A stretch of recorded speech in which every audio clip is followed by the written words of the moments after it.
আমার হৃদয়ের ধন, এই দুই নয়নের তারা তিরাত্ম সময় হাতে গেলে এই বিশ্ব জগৎটা যেমন অন্ধকার হয়ে যায়।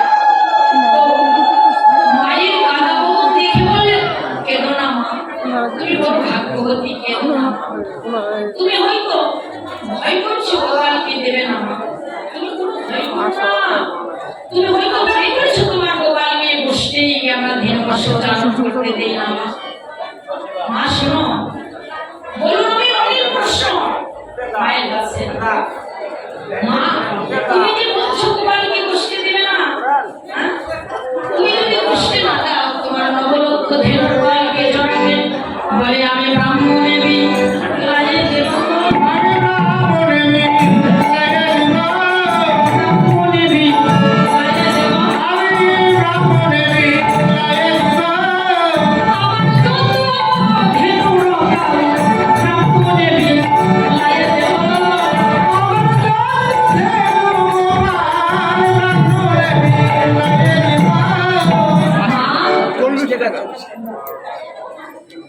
কি আশ্চর্যের কথা, তুমি ব্রাহ্মণে যদি তোমার নবলক্ষ ধেনুর পাল বিলায়ে দাও, তুমি নবলক্ষ ধেনুর পাল বিলায়ে দিয়ে তুমি দুধ পাবে, ক্ষীর সরবরাহ পাবে কোথায়? বললেন বাবা, বললাম আমি কি করবো জানো, কুলির জীবের দ্বারে দ্বারে গিয়ে ভিক্ষা করবো। তুমি বলবে তাহলে রাজরানী তোমাকে একমুষ্ট ভিক্ষা দিবে এমন যোগ্যতা ব্রজধামে কার আছে মা? মা তখন বললেন, বলো না, ভিক্ষা যদি চেয়ে গিয়ে তারে তারে আমি এক পুষ্প না পাই তখন আমি কি করবো? এই যে ব্রজধামে বৃন্দাবনের সাধুগুরু বৈষ্ণবের উৎকৃষ্ট প্রসাদ আমি কুড়াইয়ে কুড়াইয়ে সেবা দিব।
তোমার মাঝে ধন, তোমার কোথায় ধন?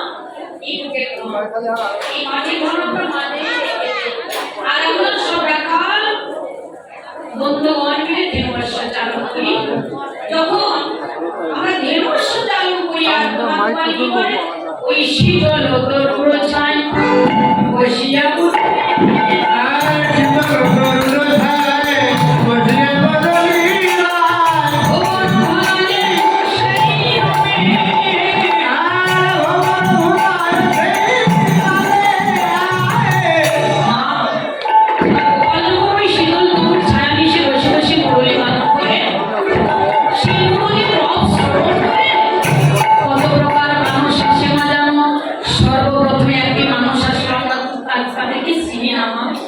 কিভাবে আসলো জানো? হংসের উপরে চড়ি চতুর্মুখী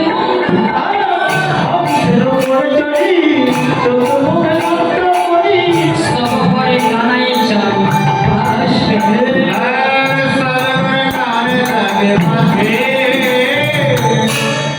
মানুষটা কি বাবা হংসের প্রতিবের চড়ে বসে আসলো।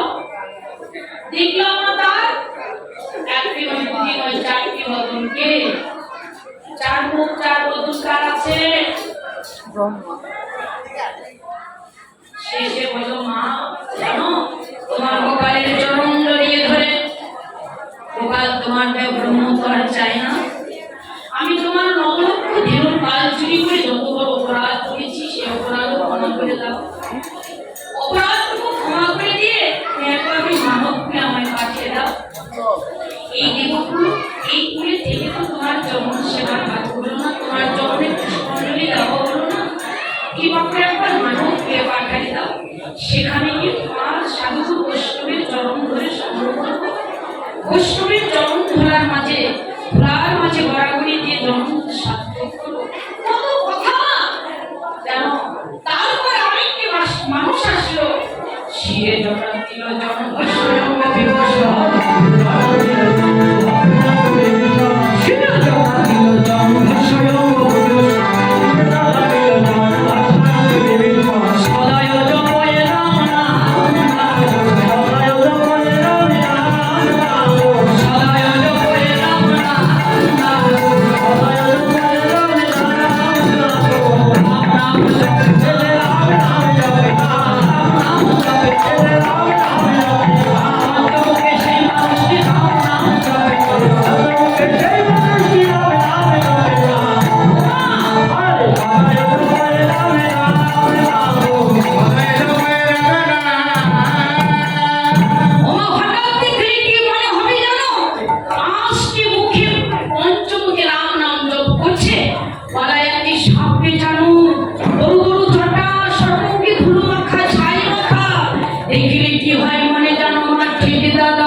Bye.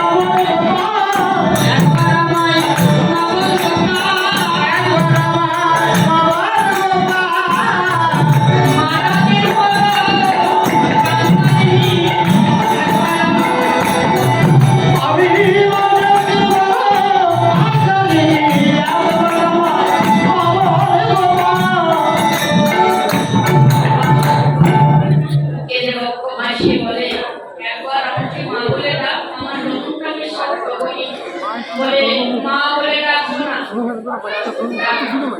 বাবা বলরাম সেই সুন্দর অমনিকে যখন সেবা দিল, 10 হস্তে 10 কাল অমনি তাকে কি আমার কাল মা বলে ডেকেছিল? বলে না মা, মা বলে ডাকি নাই। তাকে উচিত একটি কথা শুনে নিল, মা বলে ডাকবো না। হ্যাঁ ডাকবো না, কেন ডাকবো? সেদিন তোমায় মা বলিব, সেদিন তোমায় মা বলিব,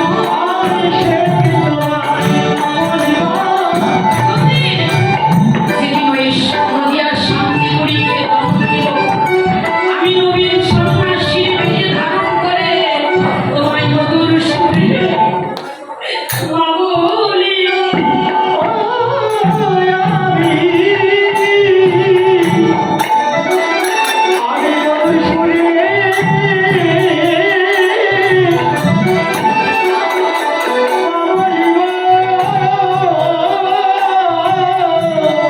যেদিন ওই নদিয়ার শান্তি করে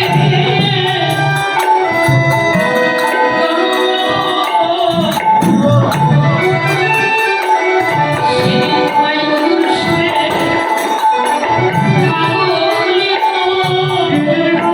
শান্তি করে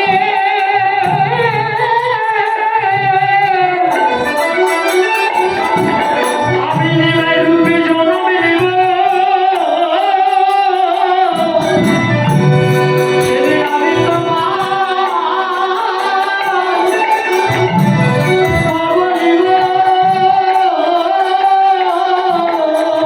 যেদিন ওই নদিয়া শান্তি করে আমি জন্ম নেব, তোমায় ভিক্ষার ঝুলি কাঁধে নিয়ে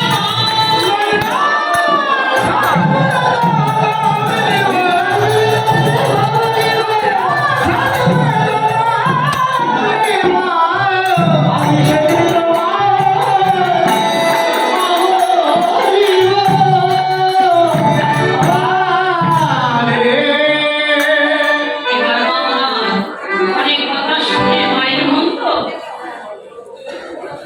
সরল বাৎসল্য প্রেম বাবা, তাই না? আর হলো সখ্য প্রেম। সখ্য প্রেমের চাইতে বাৎসল্য প্রেমের অধিক অধিকার, তাই না?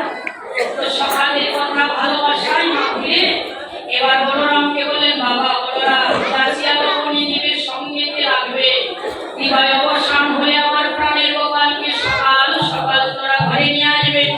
এ বলে মায়া আমার আশীর্বাদ করলেন, বাম পদের ধুলি নিয়ে কনিষ্ঠাঙ্গুল দন্তাঘাত করে কপালে একটি ফোঁটা দিয়ে আশীর্বাদ করে ছেড়ে দিয়ে বললেন, বাবা বলরাম আমার প্রাণের গোপালকে যেন পর বলে ভাবিস না, ভাই বলে সর্বক্ষণ সর্বদা কাছে রেখে দিস। এ বলে মা আমার সকল সকালের মধ্যে গোপালকে সাজাইতে গেলেন, কিন্তু মা সাজাইতে পারলেন না। এবার ওদের সকল রাখাল বন্ধুগণ মিলে সাজাই মোজাই নিয়ে মনের আনন্দে চললেন। ওরা ওঠে চলেন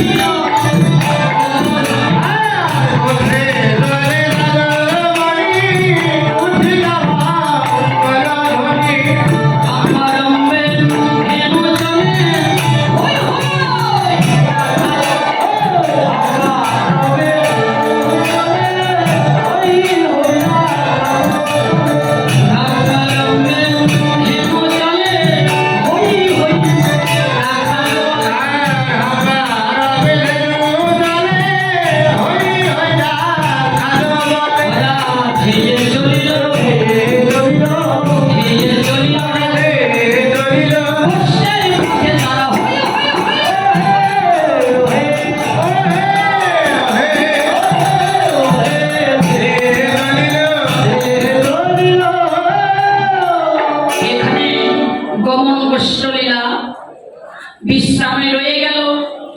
আর একটি কথা না বললে নয়, আমি যদি আপনাদের সম্মুখে দাঁড়িয়ে ভুল ত্রুটি করে থাকি আমার দৃষ্টিতে দেখবেন। একটু পাপির মস্তকে চরণ ধুলিতে আশীর্বাদ করবেন, আপনাদের মতো যেন